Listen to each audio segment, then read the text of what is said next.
Жалпы Ғали атамыз жайында кім дейді? Иә, айта қойып, тұрып орны, иә, бастады. Ғали Орман ақын аудармашы, Қазақ жазушылар одағының мүшесі болып келді.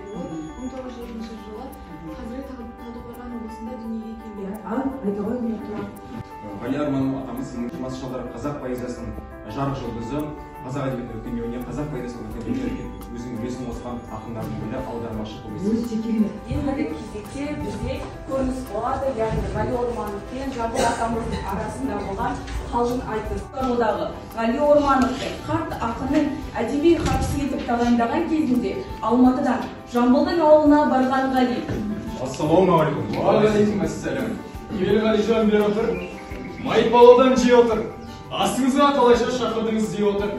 Саған айтар қалжың бар, хатшы медің қалжыңдар. Қағыс десе кей сөзім, деме мұнда алжу бар. Бойың қысқа мыртиған, қара шолақ бұқадай суға той тұңқиған. Деп өткен қалжыңмен іліп түскенде Ғали ақында қарап қалмай. Жәке, мені шақырдың, әдейлеп қасыңа. Аулағырақ отырдың, ортақ болмаясыңа. Менің айтар жауабым қалжың ататырма. Қатты кетсе қалауым, қаперінде атырма. Деген екен. Бұл біздің қысқаша көрінісіміз болды. Назарларыңызға рахмет. Біздің атағын берсін. Иә, және қастарымыз. Енді мына жерде ескерге жалпы. Иә, мен Ғали атамыз дейді. Жамбыл атамыз қатты ауырып жатқанда Ғали атамыз кіріп келеді екен. Сонда кіріп келгенде Ғали атамызды соншалықты қатты жақсы көретін Жамбыл атамыз екі ауыз сөзімен былай деп айтады екен. Сендің бе жарқыраған шам шырағым? Қалдың ба тас бекініп қос құлағым? Жатсам да төсек тартып дәрменің жоқ, сен болып сөйлетесің жалғыз. Екінші топ ертең, үшінші топ бүгін. Саламатсыздар ма, құрметті қонақтар және оқушылар. Мен нақты ғылым докторы Сейілбек Дана боламын. Менің сіздерге арнап уақыт арасында өтетін машинаны ойлап таптым. Бұл құрылғы арқылы біз не өткенге, не болашаққа сапар жасай аламыз.